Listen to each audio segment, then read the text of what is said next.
You guys have a little bit of history involved in this stuff, but have you guys looked into the couch surfing stuff?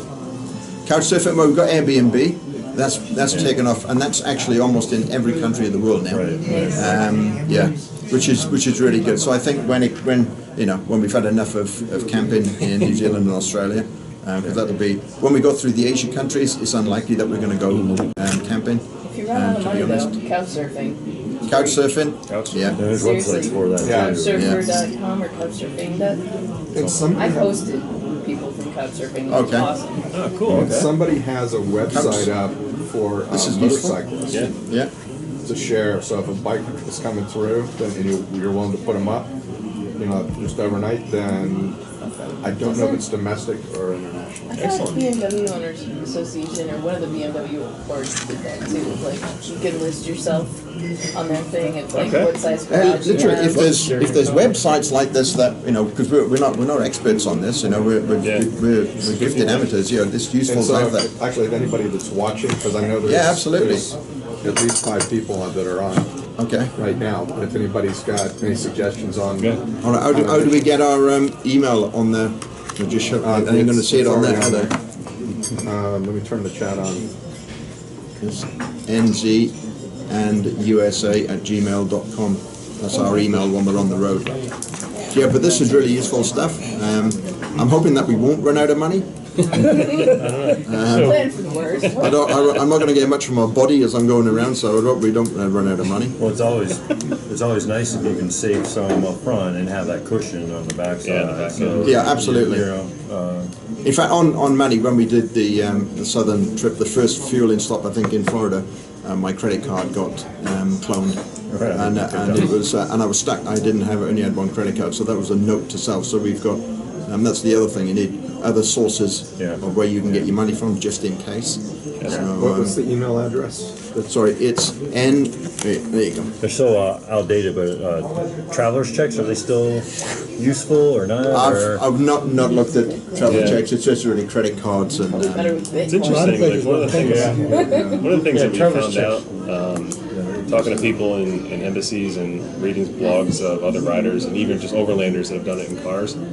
The U.S. currency is still the currency of choice in any country. Not the euro. I thought it would be the euro maybe, but it's not. It's the U.S. greenback. It's scary though because you have to actually carry a lot of Yes, cash. it is. We talked about that. That's one of the things that we're still kind of going back and forth, like Part of your luggage. How much do we carry? And that kind of stuff. So we can't carry.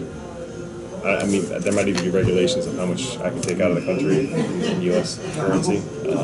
We don't want to declare on here how much money we're taking with us, cash. Yeah. But we'll have enough.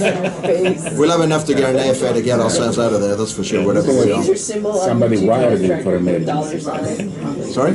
Somebody can wire the money for emergency. Well, they could do, but you need friends with money. We haven't got that many friends. The more you need, the fewer friends you get. Exactly. Scan your document and have them. Just in case you lose them. Overall, I think we're about 60,000 US, roughly. Yeah. In July next year, we'll have a better idea because we'll be back and we'll tell you exactly how much it costs. How much it costs. But I think the tenting and the camping is a couple days a week, or however it works out. I think it's going to help cut down the cost. I mean, the hotels in the U.S. were pretty expensive going across country. Yeah. And we know that Europe is going to be probably the most expensive of all. Yeah. Asia, not so much. Australia, New Zealand, much like the US, but we'll be doing camping quite a lot in those. So Europe is going to be the expensive one. Have you arranged with the New Zealand military for a band when you take off officially? I won't be in the military when we started. I've retired, so by the time we start, I won't be in the military anymore. So you guys were talking about, of course, the tumultuous point here is always transferring from one country to another, right? And some of the reading and people have followed and done research. Not only is the passports and that a hard time, but I read where a lot of guys have a hard time with the currency. Because you got to pay in their currency, but you haven't been in their country. You have to get their money. Yeah. And some people have gotten caught pretty bad where they'll be processing the bike through, but they haven't gotten through yet, and then they don't have the money, and their bike's on one side, they're still on the other side. And so that might be something worth putting in your that's a good point. That's a good point. think about that before you get to, because a lot of times at those border towns, there are people that will transfer that money over for you, but people don't think of that. And then they get in line, they start transferring stuff over, and they don't have cash to pay. No, that's a good point. In fact, we're learning actually from the visa experience, because we're leaving in February, but we're not going to get some of these to these Asian countries for 4 months. The visas would not be valid. Right. So what the recommendation from Laos, for example, he said go into our embassy in Bangkok in Thailand and get your visa then. And that might be a good opportunity then. So that's a good point, Jeff, that we can sort of transfer the money as well.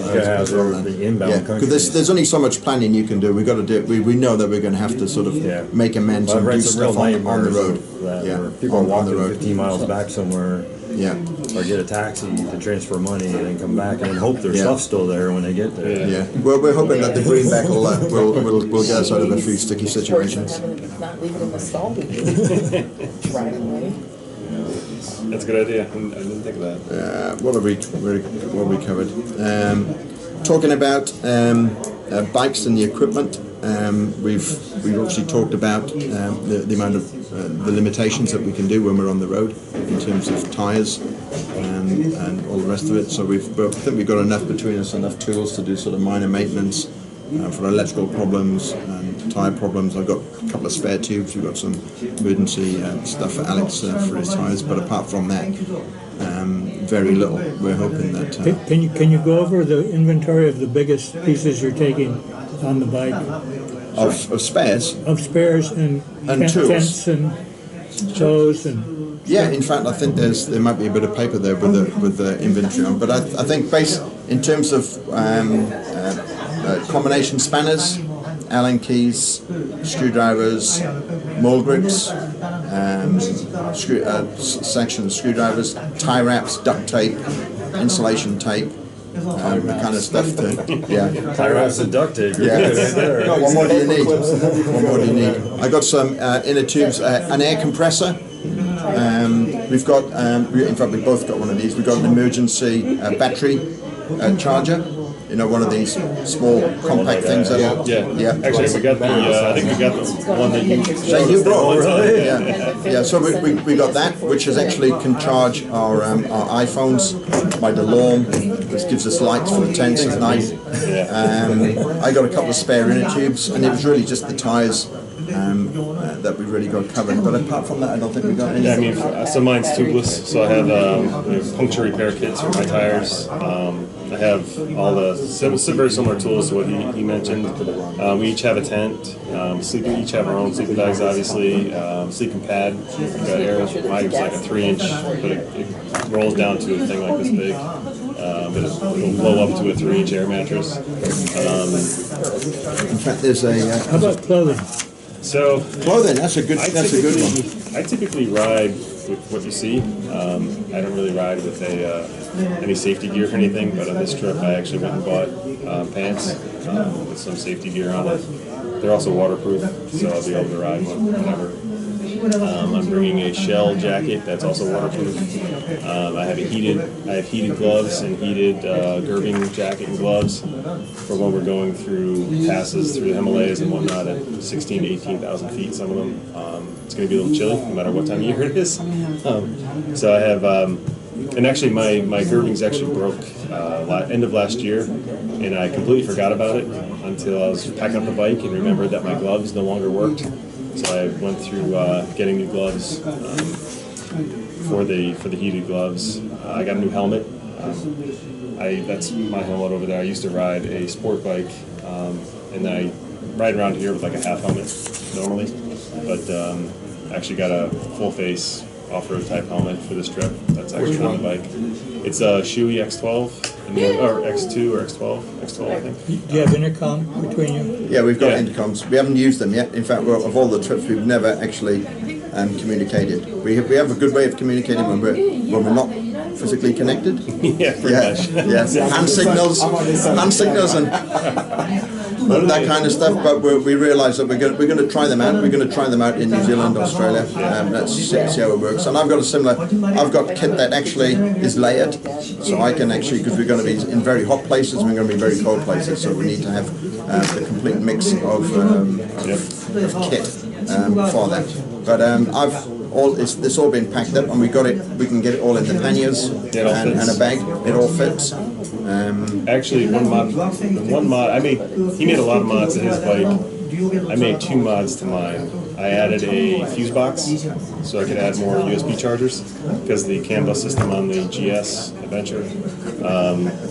And then I also added I'm not using my my top case, so I took that off and I put on an alt-rider, essentially like a luggage rack, where I drilled some holes on that and added 2-gallon containers of the Roto packs for extra gas. We're going to be in Australia, in the outback, some spots where we understand there's going to be hundreds of miles between potential gas stops. So we'll have 4 extra gallons, and if we're not good at starting fires at night, we can sprinkle some gas. Did you get insurance? So each country's different. Yeah, each country's a little bit different. And as a matter of fact, for Australia, I have to tell the insurance guy what states we're going to go through. We're going to go through all 4 states, so we need different insurance for every state in Australia. Actually, I meant insurance. If you fall down, something happens, they can fly you back. Oh, that kind of, okay, so that's the sort of medical and travel insurance. Evacuation. I think I have evacuation Europe insurance, assistance, but because I'm also Italian, so I got it from there. Okay. Yeah, well, in fact, I did this last night. So, as I'm a New Zealander, I'm not on any plan here. In fact, I go off the plan when I fly out of here. So I'm going to get my insurance in New Zealand.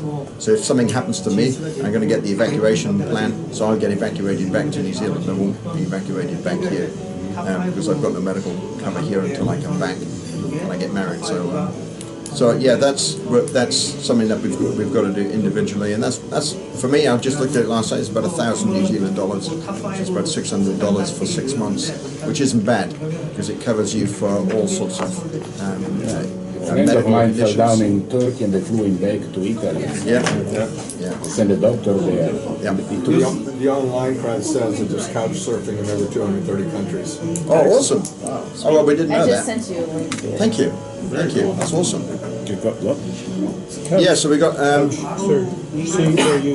linked into the insurance actually. You'll see that one of the biggest things that we've had to sort of think about is the security situation with what's going on in countries. We were planning on going through Pakistan and Iran. That's now not an option for us. Won't go into details of that, but it's not. So we've had to revert back to our original plan, and we're very cognizant of the fact that the world is a bit of a dangerous place. So we have to. How are you missing Pakistan and Iran? What is the route you're taking? So the original route was to stay in China on 318, which is kind of a newly paved road. It's the highest paved road apparently in the world. Anyway, we're going to hit that, but then we had this idea that, hey, we're over there. I want to go see Nepal. I want to see India, and then the more we talked about it, the plans, again, they're always changing. The more we talked about it, the more we were like, hey, we're over here, let's see if we can't get through Pakistan. Pakistan and China share a border crossing. China and India do not. So we were going to go through Pakistan up through China and enter back through China and then go through the Caucasus. However, he had a good idea. Like, hey, let's go through Iran. I was like, as an American citizen, I don't think I can go through Iran. But it turns out I could if I have a guide and a sponsor. So we were just going to hire a motorcycle tour company that was going to sponsor me. And Marco Polo was the company. Yeah, they actually were very responsive, very helpful. They were very good. So the Iran part's not a problem. It's the Pakistan, the security issue in Pakistan that's the problem. So right now they're not issuing passports for people that want to do stuff like this. Unfortunately, we can fly into Pakistan, but we can't ride into Pakistan. So you're going around it? Or? So we're going to go in through Nepal, into India, kind of explore those 2 countries, and we're going to go back out through Nepal, back into China, and then continue up through the Caucasus. In China, would they let you drive by yourself, or you have to have an expert? So because we're going to be in Tibet for most of the time, we need a guide. Most of the rest of China, you can ride by yourself. But when you're in Tibet, you still need a government minder. So again, we talked to 2 different tour companies, both very responsive, very helpful with the process. So the one we ended up going with is called Ride China. The first one I talked to was Tibet Moto, and actually that gentleman is, I think he's German actually, but he runs a company out of China, and he actually does most of the tours. We ended up going with Ride China. They were about the same price. It just, I don't know how you get a feeling of comfort over email, but it seemed like, it was just, I don't know what it was about it, but we ended up choosing him. Put a deposit down on that, and he's the guy who's going to meet us at the Laotian border, him and his team, and we have to get new tags for the bike, register them in China, and they'll do all that for us, help us with that, and then they'll take us through Tibet in China. And one of the things that we told him we don't want to do is stay on highways. He's like, I would not keep you on a highway. We're going to explore the mountains, we're going to explore all this kind of stuff. So he said it's going to be pretty epic to see some of the stuff in Tibet. So yeah, to get to the right spots in a limited amount of time. And they speak English. The guide will speak fluent English and Chinese. So he'll camp with us. They camp with it. They camp with you and everything. So Yeah. What kind of pricing on that sort of service Was it about $6,000? about $6,000. $6,000 each. for his service? But it was like it's 16 days, I think it is, isn't it? Yeah. 16. Yeah, and that's your accommodation as well. Yeah, that's Oh. Yeah, accommodations. it's accommodation. The only thing you've got to pay for is food and fuel and gas. So there won't be. I mean, part of that trip is going to be camping. So I say, one of the things that we wanted to do was we wanted to see Tibet, but I also wanted to see Mount Everest. So he's going to take us to kind of near the base camp of Mount Everest. So on the be Chinese able to see side. that on the Chinese side, not the east side. Yeah. By motorcycle you're gonna approach or by some other? By motorcycle. By motorcycle. Yeah. Yeah, it's going to be a little chilly those nights.